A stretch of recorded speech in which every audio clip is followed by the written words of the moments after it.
When I'm not busy stalking the office with Skittles, I'm watching idiotic ramblings. Come on now. So we're back at Peterbilt. I feel kind of bad. I went and picked up my trailer, got it all hooked up, got everything done. Went and got my load, and the air conditioner wasn't working. I thought those son of guns broke my air conditioner. What happened was just a line just broke off, you know. So yeah, that stud's broke. Apparently they're notorious for breaking. Just got to replace this line right here. And it's been leaking for a while, but hey, just a fluke. But she broke.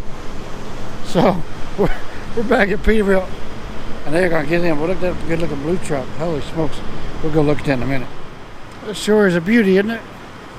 I love those color matched half enders. Don't get any ideas. We're not doing it. Not gonna do it. We're done for a while. Okay guys, we're just out here pre-tripping our truck. I want to show you what broke yesterday. Did a real quick segment because it all happened so fast. This little AC line right here, that bolt had broke, and so it separated. The AC line separated, and I lost all the freon.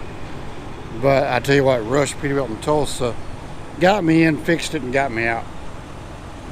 That is not normal, but they hooked me up, man, because I'd been there all week. So anyway, we'll show you what upgrades we did to the truck. But big shout out to Rush Peterbilt for everything they did this past week. We did a lot of work and made a lot of changes. Truck is nasty. So we've been raining non-stop. Haven't had a bath in a couple weeks. It needs polished, but you know, it is what it is. So we're going to show you some of the upgrades to the truck.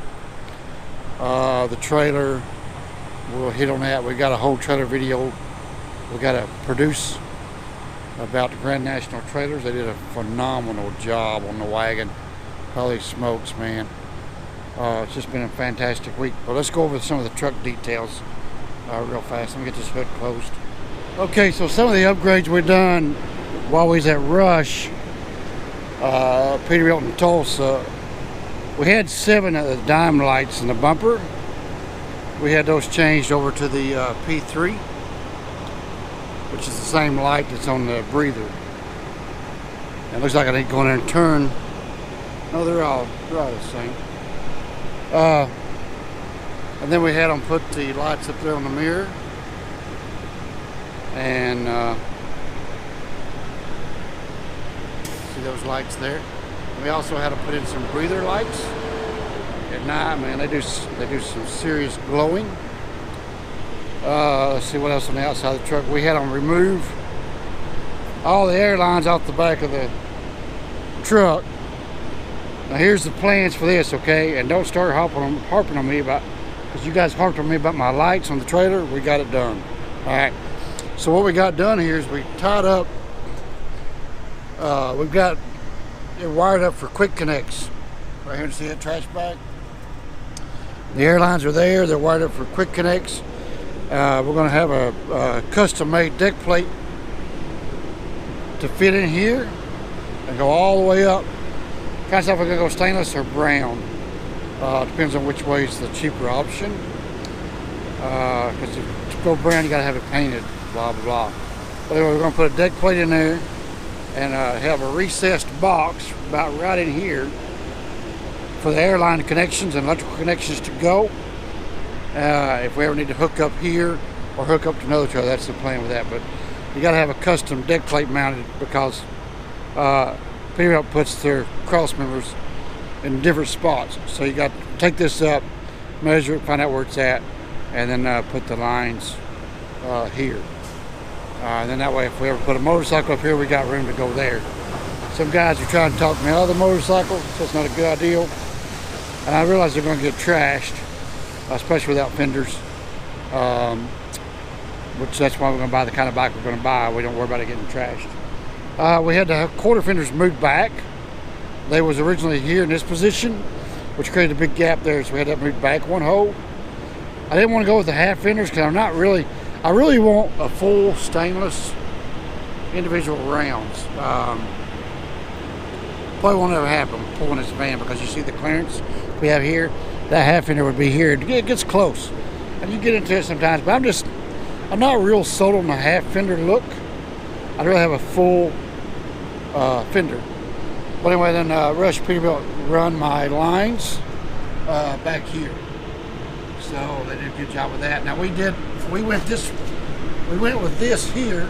I'll just get in here and show you. We went this option because the box, I was going to originally go with a big box here. It has the lights and the recessed panel. Rush Peterbilt did not have, they had that box, but it was just a light box. And they would have to cut through the back to run the lines, and then that lets all the water and stuff into your lights, and just down the road would create problems. And it was about $400 something to where the Iowa Customs one is a $445 that comes a really well built panel that comes pre-cut for your air and your electrical, and so that would have been a better option. But this right here was cheaper way to go. That saved $400 by doing that, and it gives me a smooth stainless look, and it gets them higher up off the ground, so that's we gotta get out of here. What do we see? But that's why I went to Rush to have all that done, because they do that a lot, and they're good at what they do, and they did a phenomenal, absolutely phenomenal job. So thank you, Rush Peterbilt in Tulsa, Oklahoma. Big shout out to Peterbilt Steve for getting me in there and getting that done. A couple dragonflies in the grill, but we was hoping to wash it across the road here. We are at the Petro here in Little Rock, Arkansas, and there's a blue beacon across the street. But it's just a nasty day. It's going to continue to be a nasty day. So anyway, so there you go, guys. Hope you like the subtle changes, subtle upgrades to the truck. Kept it simple, still clean and classy looking. I didn't go overboard. This has been Irek at the TNA truck stop in Branford, Connecticut. We're looking for Tim Gorley. If we don't find him here, we'll find him on YouTube on Life is Good. Come on.